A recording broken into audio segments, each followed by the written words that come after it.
নমস্কার বন্ধুরা, বাহারি রান্নায় বাঙালিতে সবাইকে স্বাগত জানাই। আজকের রেসিপি কালো জিরে আর ধনেপাতা দিয়ে রুই মাছের ঝাল। প্রথমে আমি একটা বাটিতে রুই মাছের 4টে পিস নিয়েছি। তারপর এতে পরিমাণ মতো লবণ আর সামান্য পরিমাণ হলুদ গুঁড়ো দিয়ে মাছগুলোতে ভালো করে মাখিয়ে নিলাম। এই রান্নার উপকরণ মোটামুটি অল্পই, তাই খুব কম সময়ের মধ্যেই এটি বানিয়ে নিতে পারবেন। এইবার কড়াইয়ে 6-7 টেবিল চামচ সর্ষের তেল গরম করে মাছগুলো কড়াইয়ে দিয়ে দিলাম।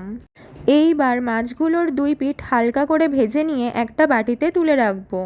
কড়াইয়ে মাছ ভাজার তেলে আরও কিছু পরিমাণ তেল দিয়ে দিলাম এবং তেলটা যতক্ষণ গরম হবে এই ফাঁকে আমি মশলার মিশ্রণটা বানিয়ে নেব। এবার একটা বাটিতে 1 চা চামচ ধনে গুঁড়ো, 1/2 চা চামচ জিরে গুঁড়ো, 1 চা চামচ মতো লবণ, স্বাদের জন্য সামান্য পরিমাণ চিনি, 1 চা চামচ মতো হলুদ গুঁড়ো, অল্প জল দিয়ে ভালো করে গুলে মশলার মিশ্রণ তৈরি করে নিলাম। এবার তেল গরম হলে কড়াইয়ে ফোড়নের জন্য 1 চা চামচ মতো কালো জিরে দিয়ে মশলার মিশ্রণটা কড়াইয়ে দিয়ে দিলাম। এরপর 4টে পুরো চেরা কাঁচা লঙ্কা দিয়ে ভালো করে নাড়িয়ে নিয়ে আঁচ কমিয়ে 5 মিনিটের জন্য ঢাকা দিয়ে রেখে দিলাম। এইবার ওই মশলার বাটিতেই 1 চা চামচ মতো ময়দা নিয়ে অল্প জল দিয়ে গুলে নিলাম। আপনারা চাইলে এখানে কর্নফ্লাওয়ারও ব্যবহার করতে পারেন, এটা দিলে ঝোলটা একটু ঘন হবে। ঢাকা খুলে দেখলাম মশলা থেকে তেলটা বেরিয়ে এসেছে। এবার ময়দা গোলা জলটা দিয়ে দিলাম। বেশ কিছুক্ষণ ভালোভাবে নাড়িয়ে নিয়ে ঝোলের জন্য 1.5 বাটি মতো জল দিয়ে দিলাম।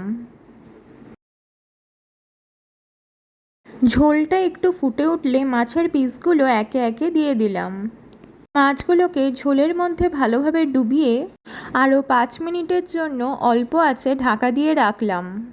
ঢাকা খোলার পর মাছগুলো একটু নাড়িয়ে নিয়ে কিছু পরিমাণ ধনেপাতা কুচি ছড়িয়ে আরও একবার নাড়িয়ে নিয়ে ঢাকা দিয়ে গ্যাস বন্ধ করে কিছুক্ষণ রাখলেই তৈরি হয়ে যাবে কালো জিরে আর ধনেপাতা দিয়ে রুই মাছের ঝাল।